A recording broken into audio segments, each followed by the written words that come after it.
আমি চেষ্টা করছি নির্বাচনে দেওয়ার জন্য। এটা তো টেকনিক্যাল জিনিস, দু একটা ফল্ট হতে পারে, তাতে বিদ্যুৎ যেতে পারে, তবে বেশিরভাগ সময় ভালো বিদ্যুৎ থাকবে।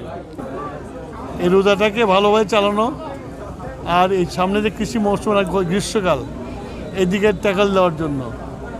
এটা খুব ডিফিকাল্ট, বাট আমি চেষ্টা করব প্রাণপণে যা আছে তাই দিয়ে এটাকে ভালোভাবে চালানোর জন্য। এটা বলতে পারি যে পরিমাণের বকেয়া রেখে গেছে, তারপরে আমাকে যে পরিমাণের জ্বালানি ইম্পোর্ট করতে হবে, সব মিলিয়ে একটা কঠিন একটা অগ্নি পরীক্ষা আমার জন্য। আমি চেষ্টা করছি আপ্রাণ কীভাবে এটাকে ম্যানেজ করে জনগণকে সুফল দেওয়া যায়।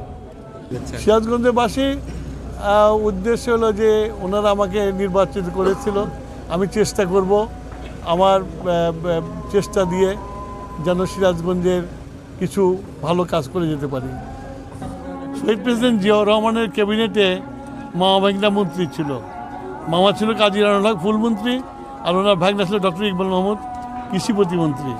তো ওনার ছেলের ক্যাবিনেটে আমরা আছি, এটাও নতুন কিছু পুরান কিছু